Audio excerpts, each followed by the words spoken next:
할렐루야. 우리 함께 찬송가 79장을 79장입니다. 주 하나님 지으신 모든 세계.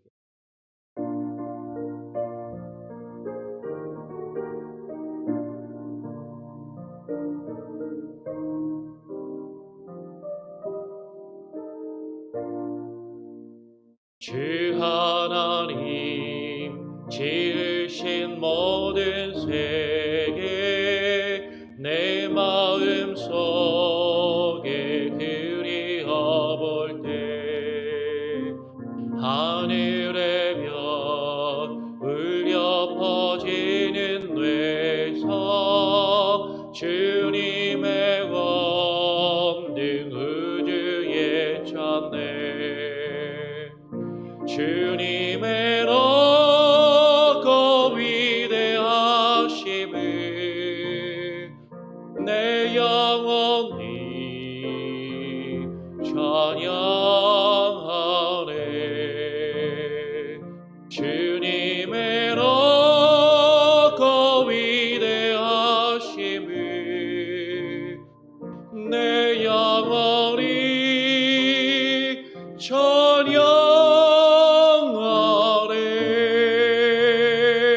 습속이나 험한 산 골짜기에서 지저귀는 저 새소리들과 고요하게 흐르는 시냇물을 주님의 섭씨 노래하도다. 주님의 높고 위대하심을 내 영혼이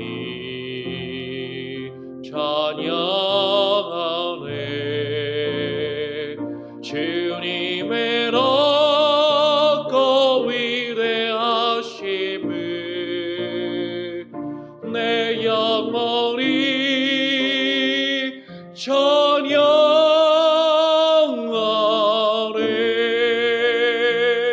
주 하나님 독생자 아낌없이 우리를 위해 보내주셨네.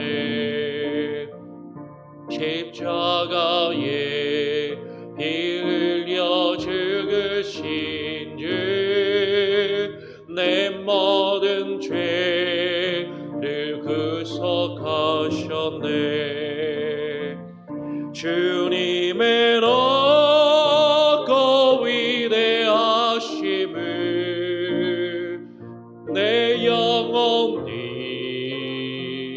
찬양하네. 주님의 높고 위대하심을 내 영혼이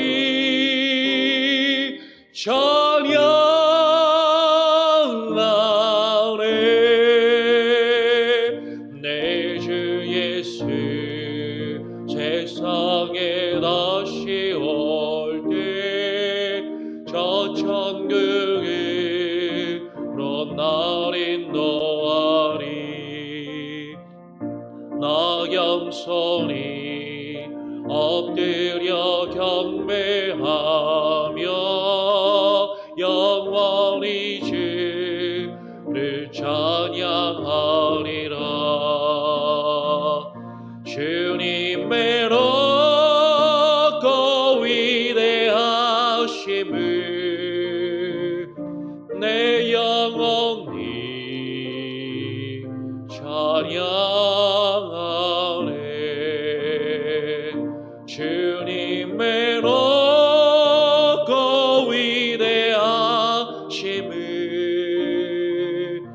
내 영혼이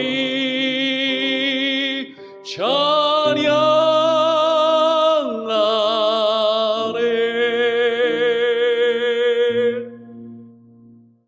오늘 하나님의 말씀은 이사야서 34장 16절, 17절 두 절의 말씀을 함께 보겠습니다. 이사야 34장 16절, 17절 두 절입니다. 두 절이니까요. 같이 한 목소리로 함께 읽으시면 좋겠습니다. 이사야서 34장 16절, 17절입니다. 너희는 여호와의 책에서 찾아 읽어보라. 이것들 가운데서 빠진 것이 하나도 없고 제짝이 없는 것이 없으리니 이는 여호와의 입이 이를 명령하셨고 그의 영이 이것들을 모으셨습니다. 여호와께서 이것들을 위하여 제비를 뽑으시며 그의 손으로 줄을 띄어 그 땅을 그것들에게 나누어 주셨으니 그들이 영원히 차지하며 대대로 거기에 살리라. 이사야서 34장 16절 17절 말씀을 가지고 제짝이 없는 것이 없으리니 제짝이 없는 것이 없으리니라는 제목으로 함께 말씀을 나누겠습니다. 어제도 함께 나누었던 것처럼 우리가 입술로는 하나님을 가까이 한다 하고 입술로는 하나님을 경외한다고 하면서도 정작 하나님의 말씀을 가까이 하지 않고 하나님의 말씀을 읽지 않는 경우가 사실 많이 있는 것이죠. 근데 왜 그런가 하면 사실 성경이 읽기가 어렵습니다. 성경을 읽기가 쉽지가 않은 것이 읽어도 무슨 내용인지 잘 모르겠고 이게 무슨 말인가 사실 이해하기가 어려울 때가 많아요. 그래서 많은 분들이 성경의 말씀을 알고자 하고 성경을 이제 배우고자 하는 분들이 사실 교회에서 성경 공부나 말씀 훈련이나 이런 것들이 사실 잘 되어 있으면 사실 교회 안에서 충분히 공급받고 훈련받고 말씀을 읽고 말씀을 해석하는 훈련을 받으면 좋은데 사실 안타깝게도 교회 안에서 그런 일들이 잘 충분하게 이렇게 원하는 만큼 이루어지지 않는 경우들이 많이 있는 것이죠. 그러니까 교회 밖으로 나가서 다른 곳에서 이런저런 성경 공부 모임이나 어떤 집회나 이런 것들을 찾아다니면서 성경에 대한 어떤 해석이나 내용들을 듣는 경우들이 종종 있습니다. 특히 요새는 인터넷이 발달하고 온라인에서 뭐 유튜브만 찾아도 수많은 설교와 또 수많은 어떤 성경 공부나 수많은 어떤 성경 해석에 대한 이야기들이 많이 우리가 접할 수 있기 때문에 많은 어떤 성경에 대한 지식이나 내용들을 온라인에서 인터넷으로 접하시는 분들이 상당히 많이 있어요. 그런데 상당히 우리가 조심해야 하는 부분이 있는 것이죠. 왜냐하면 성경을 읽고 해석할 때 사실은 어떻게 보면 성경을 잘 이해하고 잘 해석하는 것 같지만 잘못된 해석과 잘못된 가르침을 전달하고 그리고 그것을 우리가 듣고 그것을 오해하고 배우는 경우들이 종종 많이 있기 때문인 것입니다. 그 가운데는 수많은 이단들이 있고 이단이라고까지는 말하기 좀 애매할지 모르겠지만 그 경계에서 잘못된 어떤 가르침과 교리, 어떤 그 교훈을 하는 그런 설교자들이나 어떤 목사나 뭐 그런 교회나 그런 모임들이 사실 상당히 많이 있기 때문인 것이죠. 그래서 인터넷에서 한두 번 들어보고 야 이거 괜찮은데 내가 못 들어본 내용인데 하고 그 가운데 이렇게 쑥 빠지는 경우들이 종종 있는데 여러분 한두 번 들어서는 저도 가끔가다 이제 온라인이나 인터넷에서 어떤 뭐 좀 어떤 성경에 대한 어떤 내용들이 이렇게 나오는 거에 있어서 이게 뭐지 하고 한번 보면 한두 번 들었을 때는 어우 괜찮다. 이 목사님 설교를 성경을 잘 가르치시네라고 생각하고 괜찮은 것 같아서 몇 번 더 들어보면 아 이상하다. 조금 뭔가 아닌데 아, 이거는 좀 잘못됐네라고 한 몇 번 더 들어보면 발견하는 경우들이 사실 있어요.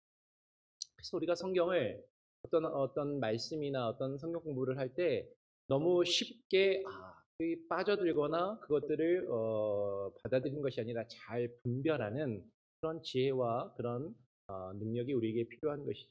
그래서 오늘 이 시간에는 오늘 본문 말씀을 가지고 우리가 성경을 그러면 어떻게 읽어야 할 것인가, 어떻게 성경을 읽는 것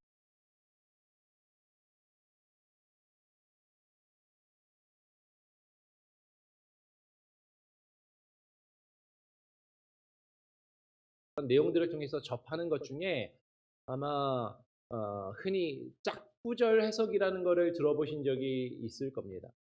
짝구절 해석이라고 불리는 어떤 영적인 해석, 영해를 뒷받침하는 성경 구절로 오늘 우리가 읽은 본문 말씀을 이야기하고 그것을 주장하고 강조하는 경우들이 있습니다. 이 짝구절 해석이라는 것은 모든 성경 구절이 그 짝이 있다라는 것이죠. 그래서 성경 구절마다 그 짝을 이루는 다른 성경 구절이 있어서 이 내용을 한 성경 구절의 내용을 이해하기 위해서는 다른 짝 구절을 찾아서 같이 읽으면 그것을 알 수 있다라는 것입니다.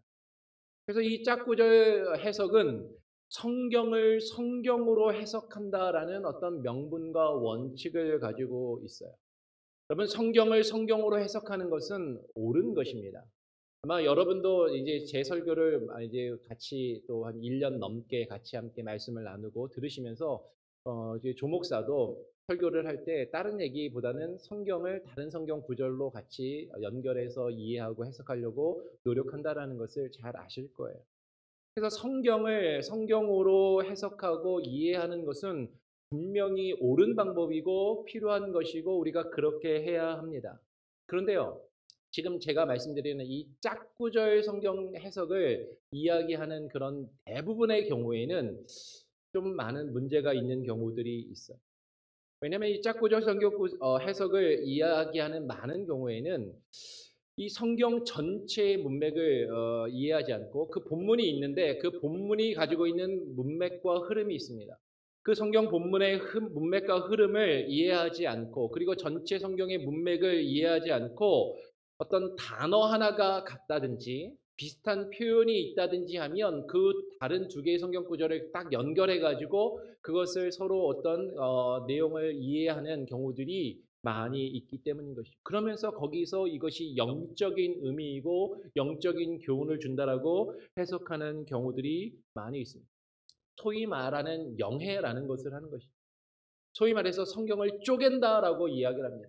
성경에서 어떤 한 단어, 한 표현을 딱 찾아가지고 그것을 다른 성경 구절에서 또 찾아내는 것이죠. 그리고 그것을 바로 연결해서 여기서 이 의미가 발견되지 않지만 다른 성경 구절을 보니까 이게 이런 의미다라고 바로 그냥 딱 갖다 붙여서 해석하는 경우들이 너무 많아요.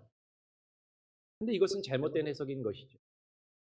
근데 그런 성경 구절 해석을 짝구절 성경 해석을 하는 많은 사람들이 이야기하는 대표적인 성경 구절이 오늘 우리가 읽은 이사야서 34장 16절의 말씀입니다. 16절 같이 한번 한 목소리로 함께 읽어보겠습니다. 함께 읽어볼까요? 시작. 너희는 여호와의 책에서 찾아 읽어보라. 이것들 가운데서 빠진 것이 하나도 없고 제짝이 없는 것이 없으리니 이는 여호와의 입이 이를 명령하셨고 그의 영이 이것들을 모으셨음이라 라고 합니다.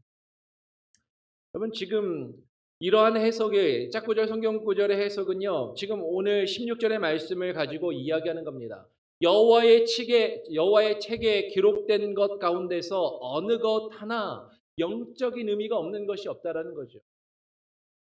분명히 모든 성경 구절 하나하나가 의미가 있다는 것입니다. 어떻게 보면 분명히 맞는 말이에요. 하나님의 기록된 말씀이 단어 하나하나 그 의미 하나하나가 어찌 쓸데없는 것이 있겠는가 하는 것이죠. 어떻게 보면 맞는 말인 것 같아요. 그리고 그 영적인 의미들을 이해하기 위해서는 우리가 그냥 한번 눈으로 읽어서는 잘 이해가 안 된다라는 것이죠. 그리고 그 영적인 의미를 파악하기 위해서는 성경에서 그 짝을 이루고 있는 다른 성경 구절을 찾아서 그것을 서로 같이 붙여서 읽어야 그 영적인 의미를 이해할 수 있다라고 주장하는 것입니다. 어떻게 보면 맞는 것 같아요. 그리고 저도 사실은 어떤 성경 구절에 분명히 그것을 보완해주고 이해하는 데 필요한 짝이 어떤 구절이 있다라는 것을 전적으로 부인하진 않아요. 분명히 그것이 있습니다. 그런데 이런 해석을 하는 사람들이 주장하는 게 뭐예요? 16절 하반절에 보니까 이것들 가운데서 빠진 것이 하나도 없고 제 짝이 없는 것이 없으리니 라는 이 표현을 가지고 성경의 모든 구절을 다 그렇게 해석해야 된다는 겁니다. 성경의 모든 구절이 하나도 빠짐없이 이렇게 짝을 이루어서 영적인 의미를 다 가진다라는 거죠. 그래서 이 짝짓기 성경 구절을 강조하는 부류의 사람들은 성경을 다 무조건 이 구절의 짝은 뭐지? 이 구절의 짝은 뭐지? 하면서 그 짝을 어떻게든 찾아서 연결해서 붙여서 해석하려고 하는 것이죠.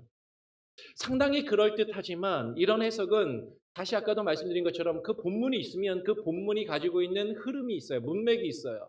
지금 이 문맥 안에서 이 본문이 무엇을 말하고 있는지에 관심이 없습니다.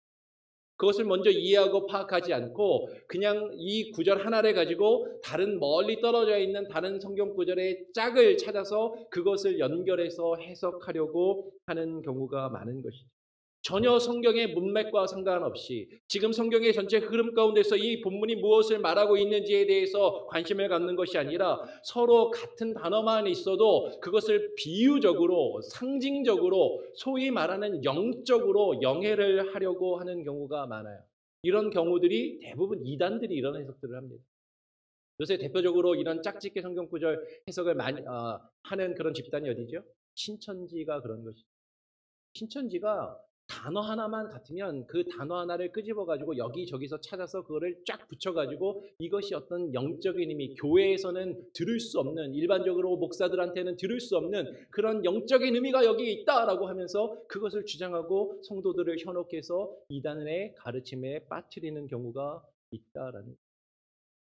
여러분, 그러나 이것은 성경의 문맥을 읽지 않고 부분적으로만 읽고 부분적으로만 해석하는 아주 대표적인 사례인 것입니다. 심지어는 지금 오늘 이사야 34장 16절 17절 이 성경 구절 자체도 그 문맥을 읽지 않고 파악하기 때문에 그런 오해를 한다라는 것이죠. 오늘 다시 한번 16절, 17절 말씀을 보시기 바랍니다. 이사야서 34장의 문맥 안에서 지금 16절에서 말하고 있는 이것들이 무엇인가 하는 것이죠. 그러면 이것들이 지금 짝짓기 성경 구절을 성경 해석을 이야기하는 사람들처럼 이것들이 성경 구절들을 말하는가 하는 것입니다. 아니요, 그렇지 않다라는 것이죠. 이것들은 무엇을 말하냐면 이사야서 34장의 문맥을 34장만 한번 쭉 천천히 읽어보아도 지금 이것들은 무엇을 말합니까? 열국과 열방을 향한 하나님의 심판, 특히 34장에서는 에돔을 향한 하나님의 심판의 메시지 가운데 지금 담겨 있는 것이죠. 34장이 에돔을 향한 심판의 메시지라는 것은 6절과 9절의 말씀을 보면 알 수 있습니다. 34장 6절을 보니까 이렇게 이야기를 하죠. 34장 6절에 여호와의 칼이 피 곧 어린 양과 염소의 피에 만족하고 기름 곧 순양의 콩팥 기름에 윤택하리니 이는 여호와를 위한 희생이 보스라에 있고 큰 사륙이 이 에돔 땅에 있으리라. 에돔 땅에 대한 심판을 이야기합니다. 34장 1절에서는 열국이여 너희는 나와 들을지어다 민족들이여 귀를 기울일지어다 땅과 땅에 충만한 것 세계와 세계에서 나는 모든 것이여 들을지어다 하면서 열국과 열방에 대한 하나님의 심판의 메시지를 이야기하면서 지금 6절 이하로 가면 에돔 땅에 대한 구체적인 심판의 메시지를 이야기하는 것이죠. 하나님의 심판에 대해서 이야기한다는 것을 조금 더 보면 8절에서 이제 분명하게 드러나요.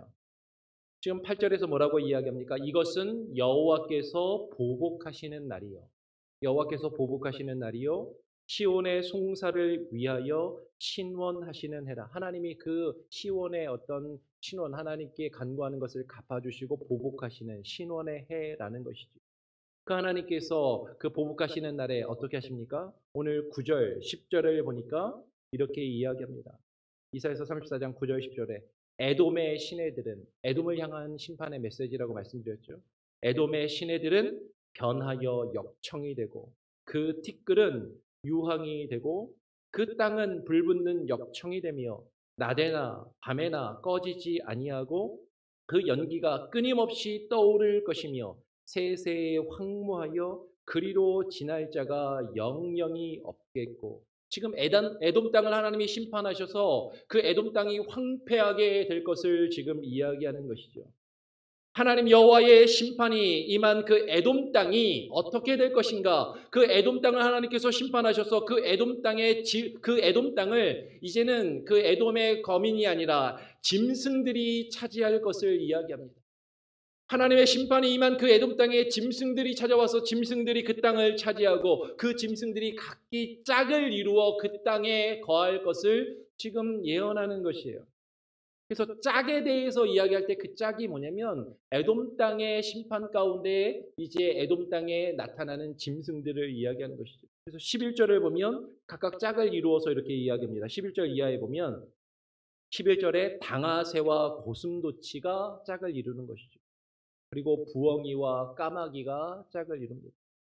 그리고 13절을 보면 가시나무와 엉겅퀴가 짝을 이루고 승냥이의 굴과 타조의 처소가 짝을 이루고, 그리고 14절에는 들짐승과 이리, 그리고 순념소와 그 동류가 짝을 이루고, 그리고 14절 맨 끝에 올빼미와, 그리고 15절 상반절에 부엉이가, 올빼미와 부엉이가 짝을 이루는 것이죠. 그리고 15절 하반절은 분명하게 이야기합니다. 솔개들도 각각 제 짝과 함께 거기에 모이리. 솔개들도 각각 제 짝과 함께 거기에 모이리. 여러분, 지금 이것들 16절에서 말하고 있는 이것들은 짝을 이루어서 지금 심판받은 에돔에 모인 그 짐승들, 하나님의 심판이 이루어진 그 땅에 나타날 표징과 징표들을 이야기하는 것이죠.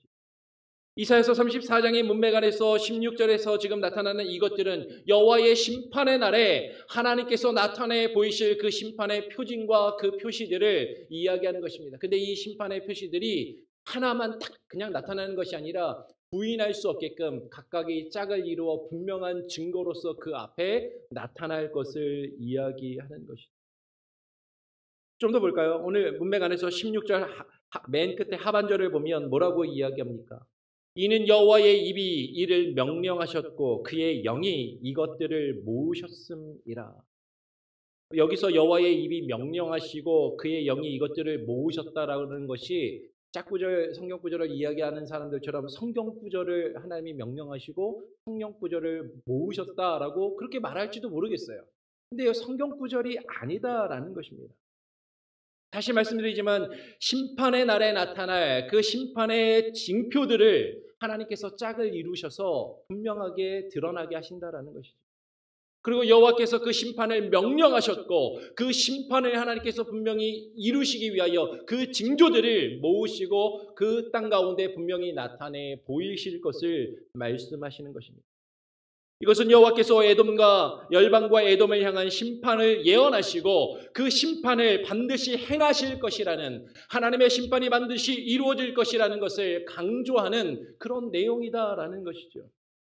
17절 말씀 다시 한번 같이 한번 읽어보겠습니다. 17절 다시 한번 같이 한번 읽어볼까요? 17절 시작. 여호와께서 그것들을 위하여 제비를 뽑으시며 그의 손으로 줄을 띄어 그 땅을 그것들에게 나누어 주셨으니 그들이 영원히 차지하며 대대로 거기에 살리라. 여호와께서 그것들을 위하여 제비를 뽑으십니다. 그러면 이 그것들이 성경 구절이 아니라는 거죠. 성경 구절들을 위해서 여호와 하나님이 제비를 뽑으신 것이 아닙니다. 그의 손으로 줄을 띄어 그 땅을 그것들에게 나누어 주셨으니, 여러분 그것이 무엇이에요? 여호와께서 에돔 땅을 심판하시고 그 짐승들에게, 그 짝을 이룬 그것들에게 하나님께서 그 땅을 손으로 줄을 띄어서 그 땅을 나누어서 그것들에게 분할하여 나누어 주신다라는 것입니다. 17절 맨 하반절에 그것들이 영원히 차지하며 대대로 거기에 살리라. 그 짝을 이룬 그 짐승들이 그 땅을 차지하고 그 심판받은 그 나라가, 그 땅이 영원히 황폐할 것임을 지금 비유적으로 상징적으로 표현하고 있는 내용이 지금 짝에 대한 내용이다라는 거예요. 여호와께서 열방과 에돔을 심판하시고 그 땅을 짐승들과 가시나무와 엉겅퀴로 채우실 것을 하나님이 말씀하시고 그것을 각각이 짝을 이루어 분명히 나타나고 부인할 수 없는 그 심판의 징조로서, 그 심판의 표시로서 하나님이 나타내 보이실 것을 이야기하는 것이에요. 그런데 이런 문맥을 이해하지 않고, 이런 성경의 전체적인 흐름을 이해하지 않고 16절 한 구절만 딱 읽는 거예요. 16절 딱 한 구절만 읽고서 그 성경 구절에 짝이 없는 것이 없다. 모든 성경 구절에는 짝이 있고 그 짝을 통해서 해석을 하여야 한다라는 그 짝 구절 성경 구절의 성경 해석의 근거로서 이것을 제시하는 것 그 자체가 이미 성경을 잘못 해석하고 있는 것입니다. 성경의 문맥을 이해하지 않고 성경의 문맥을 파괴하고 부분적으로 읽는 것이죠. 단편적으로 읽는 것입니다. 그리고 잘못된 해석을 하는 가장 대표적인 사례가 바로 이 짝구절 성경 구절의 근거로 이 16절을 들어서 이야기하는 거예요. 여기서부터 시작해서 다 갖다 붙이는 겁니다. 그러면 성경에서 단 하나의 성경 구절이나 하나의 어떤 어구나 어떤 하나의 문장 한두 문장만을 가지고 여러분 우리가 부분적으로 성경을 읽고 부분적으로 해석하는 경우가 많아요. 근데 여러분 그것은 성경을 바르게 읽는 것이 아닙니다. 전통적으로 성경을 읽고 해석하는 가장 바른 방식은 역사적, 문법적 성경 읽기와 해석이에요. 역사적, 문법적 성경 읽기와 해석입니다. 이것은 정통적인 기독교 신앙을 가지고 있는 대부분의 건전한 교회와 교단과 목회자들이 취하고 있는 성경 읽기의 방법이고 해석의 방법인 것입니다. 먼저 역사적 성경 읽기를 해야 되는 것이죠. 지금 이 성경에 기록된 역사적인 상황과 문맥을 이해하는 것입니다. 그 역사적인 배경을 알아야 하는 것이죠. 그리고 그 상황과 배경 가운데서 이 말씀이 왜 기록되었고 어떤 의미와 목적을 가지고 기록되었는가를 1차적으로 이해해야 하는 것이죠. 그리고 그것을 우리가 읽고 있는 오늘날 우리의 역사적인 상황과 나의 상황과 배경 가운데서 어떻게 이해하고 받아들일 수 있는가를 그렇게 그 다음에 이해해야 하는 것이에요. 그런데 우리는 성경이 기록된 상황과 배경과 그 목적과 이유를 읽지 않고 그냥 내가 읽고 내 상황과 내 배경으로 그냥 내 컨텍스트에서 성경을 읽을 때가 많아요. 근데 성경이 기록된 컨텍스트를 무시하고 그냥 나의 배경, 나의 상황 속에서만 성경을 읽게 되면 나의 기준으로, 나의 감정에 따라서, 나의 상황에 따라서 성경을 오해하고 잘못 해석하게 되는 것이죠. 그리고 문법적인 성경 읽기를 해야 됩니다.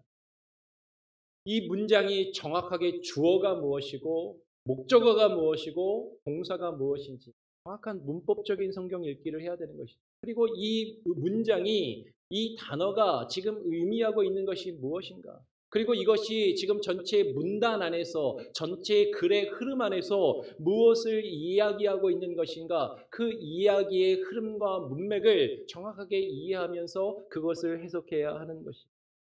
성경을 읽을 때 그 문맥 안에서 정확한 문법적인 읽기와 이해를 기초해서 성경을 읽고 해석해야 하는 것이죠. 그런데 많은 경우에 성경을 읽다가 단어 하나가 그냥 눈에 탁 들어오는 거예요. 어떤 어구나 표현 하나가 그냥 내 마음에 쏙 드는 것입니다. 그러면 그 부분만을 가지고 이것을 하나님이 내게 주시는 말씀이라고 받아들이는 경우들이 많아요. 물론 하나님이 그렇게 감동을 주시거나 우리의 마음을 위로하시고 만지실 때도 있다라는 것을 저는 부인하지는 않습니다. 그러나 거기에만 매몰되어서 성경이 전체 흐름과 문맥의 의미는 파악하지 않고 그냥 단어 하나, 어떤 어구 하나, 표현 하나, 심지어는 한 문장이나 한 절, 그것만을 가지고 그것의 의미를 다 이해하고 해석하는 것처럼 그렇게 이해해서는 결코 안 된다라는 것이죠. 성경을 읽을 때 이 표현이, 이 문장이, 이 절이 지금 무엇을 의미하는가 가깝게는 그 문단 안에서, 가까운 문맥 안에서 그것을 읽어야 됩니다. 그리고 그것이 의미가 정확하게 보이지 않을 때는 조금 더 넓은 문맥 안에서, 조금 더 넓게 이 전체 성경 한 권 안에서 우리가 이사야서를 읽게 되면 이사야서 34장 16절을 한 절만 읽을 것이 아니라 34장 안에서 무슨 의미인가를 읽어야 하는 것이죠. 그리고 이 34장 안에서뿐만 아니라 이사야서 전체의 흐름과 문맥 안에서 이것이 어떤 의미인가를 읽을 필요가 있는 것이죠. 그리고 더 나아가서 성경 66권의 어떤 그 전체의 흐름과 문맥 안에서 이것이 무엇을 의미하는가를 우리는 읽을 필요가 있다는 것이죠. 점점 그 문맥을 그 어떤 상황과 컨텍스트를 확장해 가면서 읽는 연습을 해야 됩니다. 먼저는 그 안에서 읽고 조금씩 넓혀가야 하는 것이죠. 그렇게 정확한 역사적 문법적 성경 읽기에 바탕해서 본문을 읽고 본문을 해석한 다음에 그것을 나에게 맞게 적용해야 하는 것이에요. 근데 많은 경우에 성경을 문맥 안에서 읽지 않고 역사적인 문법적인 읽기를 하지 않고 정확하게 성경을 읽고 해석하지 않는 경우들이 많이 있다는 거예요. 그냥 성경을 읽다가 감정적으로 있습니다. 느낌으로 읽어요. 딱 읽다가 어떤 표현이나 단어나 어구가 내 마음에 와닿으면 그냥 그것으로 탁 끝나고 그것으로 나에게 적용하려고 하는 경우가 많이 있다는 것이죠. 그것은 잘못된 성경 해석으로 이룰 수 있는 그런 큰 잘못된 방법 중에 하나예요. 때로는 그것을 통해서 하나님이 우리에게 교훈을 주시고 감동을 주실 때가 있습니다. 근데 늘 그렇지 않다는 거예요. 성경 전체의 문맥을, 그 성경 전체를 문맥 안에서 읽을 때 여러분 우리는 그 성경의 의미들을 좀 더 명확하게 이해하고 파악할 수 있습니다. 그리고 그 문맥과 그 흐름 안에서 드러나는 그 구절들이 서로 연결되는 것이 분명히 있어요. 그럴 때 짝을 우리가 이야기할 수 있는 것입니다. 단어 하나가 같다고 짝으로 연결되는 것이 아닙니다. 비슷한 표현이 그냥 있다고 서로 짝으로 연결되는 것이 아닙니다. 이 성경 말씀을 읽고 이해할 때 그 전체 흐름과 문맥 안에서 이 말씀이 드러내고자 하는 그 의미를 우리가 좀 더 명확하게 나타내고자 하는 그 의미를 구약과 신약을 연결할 수 있게 됩니다. 그리고 그 전체의 문맥 안에서 그 의미가 무엇인지를 분명히 드러내는 어떤 구절들이, 서로 짝을 이루는 구절들은 분명히 존재합니다. 그런데 그런 문맥을 이해하지 않고 무조건 단어 하나만으로 연결해서 읽는 그런 잘못된 해석, 부분적으로 단편적으로 성경을 읽고 해석하는 그런 잘못된 해석을 해서는 안 된다라는 것입니다. 그럼 성경 읽기가 쉽지가 않습니다. 어렵죠. 그래서 읽고 또 읽어야 하는 것입니다. 또 읽고 또 읽고 연습해야 돼요. 그리고 성경을 바르게 읽을 수 있는 훈련된 사람으로부터 말씀의 가르침을 받는 것도 중요합니다. 그래서 하나님께서 목회자를 세우시고 설교자를 세우시고 하나님의 말씀을 가르치는 직분을 주신 것입니다. 여러분, 잘못된 성경의 가르침, 잘못된 성경의 읽기와 해석에 여러분 수많은 성경의 해석들이 오늘날 인터넷을 통해서, 그리고 우리가 너무나도 쉽게 접할 수 있지만 그 가운데 우리가 넘어가서는 안 된다라는 것입니다. 그러기 위해서는 우리가 영적인 분별력을 지녀야 됩니다. 성경을 바로 읽는 연습과 훈련을 해야 되는 것입니다. 여러분, 그거는 여러분 설교만 그냥 일주일에 한 번 듣는 것으로 결코 이루어질 수 없습니다. 지속적으로 말씀을 읽으시고 말씀을 배우고 말씀을 나누고, 그리고 훈련되어진 목회자를 통해서 그 말씀을 읽고 그리고 해석한 것을 점검하고 함께 나누고 확인하는 그런 일들이 이루어져야 한다는 거죠. 그것을 위해서 목회자가 있는 것입니다. 저와 서 목사님이, 지금 담임 목사님 안 계시지만 저와 서 목사님이 그렇게 있는 것입니다. 목회자를 그렇게 잘 활용하시고 여러분이 말씀을 읽으실 때 조금이라도 어려움이 있거나 문제가 있으면 언제든지 물어보시고 찾아오시고 연락 주시고 그 말씀을 함께 읽고 고민하는데 목회자들과 함께 할 수 있는, 저와 또 우리 서 목사님과 함께 할 수 있는 여러분이 되시면 감사하겠습니다. 우리 같이 찬송가 323장을 찬양하겠습니다. 찬송가 323장입니다. 부름받아 나선입니다.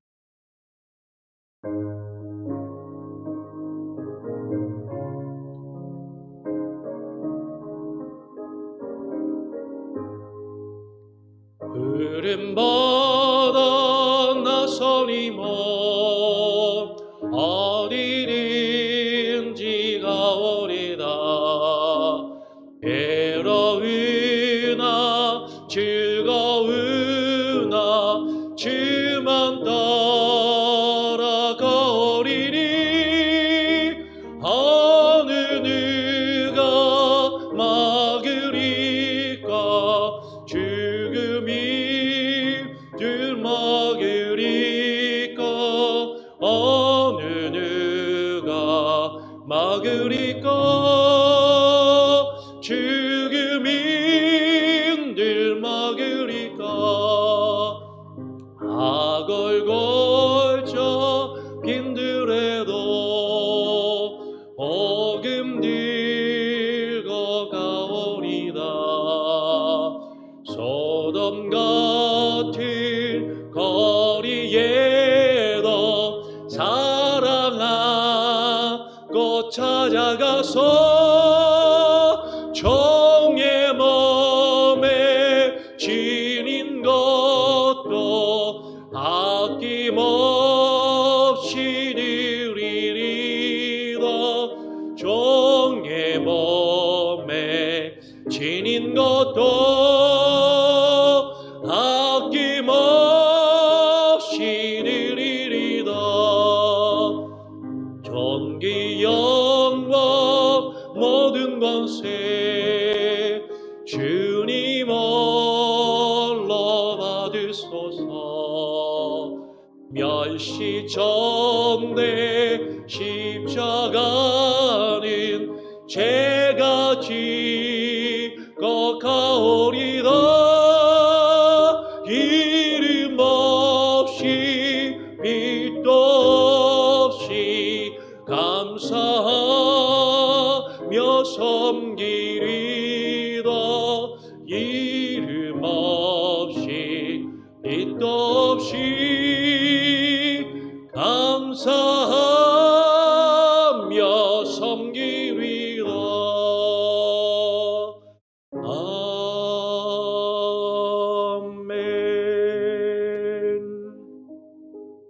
우리 같이 함께 오늘 나눈 말씀을 기억하면서 기도 제목을 나누겠습니다. 첫 번째 기도 제목은요, 오늘 말씀을 기억하시면서 하나님, 이 시대 가운데 바른 말씀의 선포와 가르침을 찾기가 너무나도 어려운 시대가 되었습니다. 우리가 인터넷에 들어가기만 하면 수많은 설교와 수많은 성경에 대한 가르침과 교훈들이 넘쳐나지만 그 홍수 속에, 말씀의 홍수 속에, 설교의 홍수 속에 참된 하나님의 말씀과 참된 하나님의 말씀의 가르침을 듣기가 어려운 시대가 되었습니다. 하나님, 이 시대 가운데 하나님의 말씀을 바로 읽고 바로 해석하며 이해하고 적용할 수 있는 영적인 분별력을 우리에게 허락하여 주시고 하나님의 말씀을 말씀으로 읽을 수 있게 하여 주시옵소서. 다른 어떠한 이단의 사설이나 거짓된 가르침에 우리가 빠지지 않게 하시고 말씀으로 읽게 하시고 역사적으로 문법적으로 성경을 읽고 해석하며 그 말씀에 담겨 있는 참된 교훈과 의미들을 우리가 바르게 이해하고 하나님 그 말씀을 해석하고 그 말씀을 우리의 삶 가운데 적용하며 나아갈 수 있는 귀한 은혜가 있을 수 있게 해달라고 기도하시고 그것을 위하여 교회 가운데 세우신 말씀의 사역자들이 바른 분별력과 영적인 지식을 가지고 또 하나님의 말씀을 바르게 증거하며 선포할 수 있는 귀한 은혜가 있을 수 있도록 여러분 기도해 주시기를 부탁드립니다. 두 번째는 선교사님들을 위해서 기도하시기 바랍니다. 선교사님들도 마찬가지죠. 언어가 다르고 문화가 다른 곳에서 하나님의 말씀을 증거하다 보면 우리가 또 말씀의 어떤 복음의 어떤 열매나 선교의 결과들에만 집중하다 보면 하나님의 말씀의 그 본질과 하나님의 말씀을 바르게 선포하고 가르치기보다 선교의 어떤 사역 그리고 전도의 결과 사람의 숫자에 그리고 파묻혀서 선교 사역을 행하는 경우들이 종종 있는 것을 보게 됩니다. 하나님의 말씀을 바르게 하나님의 말씀을 알지 못하는 그 땅 가운데 선포하며 증거하실 수 있는 우리 선교사님들이 다 될 수 있게 해달라고 기도하시고요. 그리고 그 선교사님들의 사역 가운데 하나님 기름 부어주시고 함께하여 주시옵소서. 코로나 위기와 상태 가운데 선교 사역에 너무나도 어렵고 힘든 가운데 있는 줄 압니다. 특별히 우리 교회가 후원하는 선교사님들을 위해서 기도하시고 선교사님들의 건강과 가족들의 건강과 그 사역을 위해서 기도해 주시기를 부탁드립니다. 계속해서 담임 목사님 청빙과 중고등부 사역자 청빙의 과정과 교회를 위해서 기도해 주시고 그리고 여러분 또 개인 기도 제목을 놓고 지속적으로 기도하시기를 부탁드립니다. 제가 한번 기도하고요. 주님 가르쳐 주신 기도로 예배를 마치도록 하겠습니다.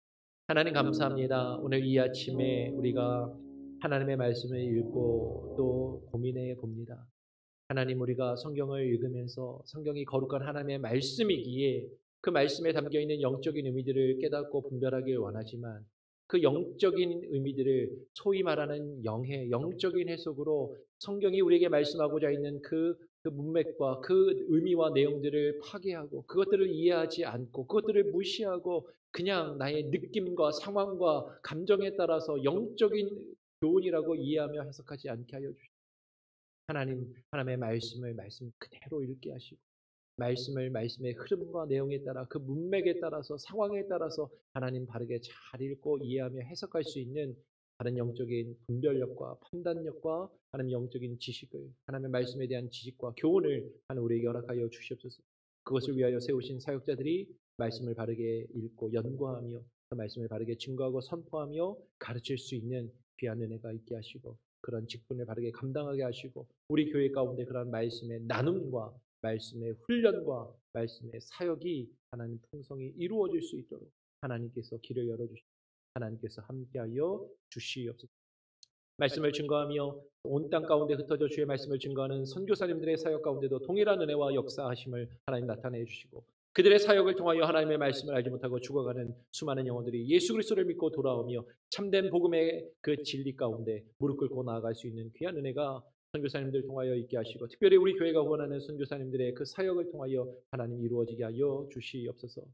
선교사님들의 건강과 그 가족의 건강을 지켜주시고 코로나 위기 가운데 힘들고 어려운 상황 가운데 그 사역에 흔들리지 아니하게 하시고 선교지를 나와 선교지로 다시 들어가지 못하고 또 힘들어하고 있는 선교사님들도 많이 계십니다.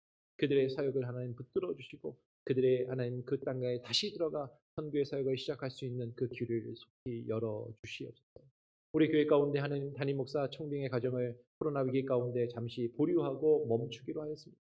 하나님, 이 가운데 또 하나님의 뜻이 있는 줄 아오니 겸손히 순종하게 하시고, 하나님, 또 우리 교회가 코로나 위기를 잘 극복한 이후에 하나님께서 택하시고 하나님께서 원하시는 우리 담임 목회자를 바르게 청빙하며 교회가 맞이할 수 있는 그런 기회도 우리에게 허락하여 주시고, 그 일을 위하여 하나님, 우리 성도님들이 깨어 기도하게 하시고 한 마음 하나 되어 함께 교회를 섬기며 교회를 이루어갈 수 있는 귀한 은혜가 있게 하여 주시옵소서. 중고등부 사역자 청빙 가운데도 하나님 함께 하여 주시고, 우리 성도님들의 기도의 제목들, 각각의 소원하는 내용들 하나님께서 아시오니 저들의 건강과 저들의 자녀들과 저들의 사업자와 비즈니스를 하나님께서 돌보시고 함께 하시며 하나님께서 선한 주님의 뜻대로 역사하여 주시옵소서. 오늘 하루의 삶을 주님께 맡기고 위탁드립니다. 주님, 오늘 우리와 동행하여 주시고 하나님의 말씀 가운데 거하며 그 말씀을 읽고 묵상하며 하나님의 말씀의 뜻을 발견하기에 힘쓰고 그 뜻 가운데 살아갈 수 있는 오늘 하루가 되게 하여 주시옵소서. 감사하며 예수 그리스도의 이름으로 기도합니다. 하늘에 계신 우리 아버지여, 이름이 거룩히 여김을 받으시오며 나라가 임하옵시며 뜻이 하늘에서 이루어진 것 같이 땅에서도 이루어지이다.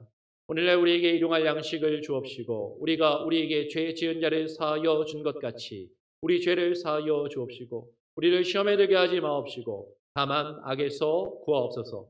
대개 나라와 권세와 영광이 아버지께 영원히 있사옵나이다. 아멘. 예배를 마쳤습니다. 오늘 하루도 승리하시고요. 내일 뵙겠습니다.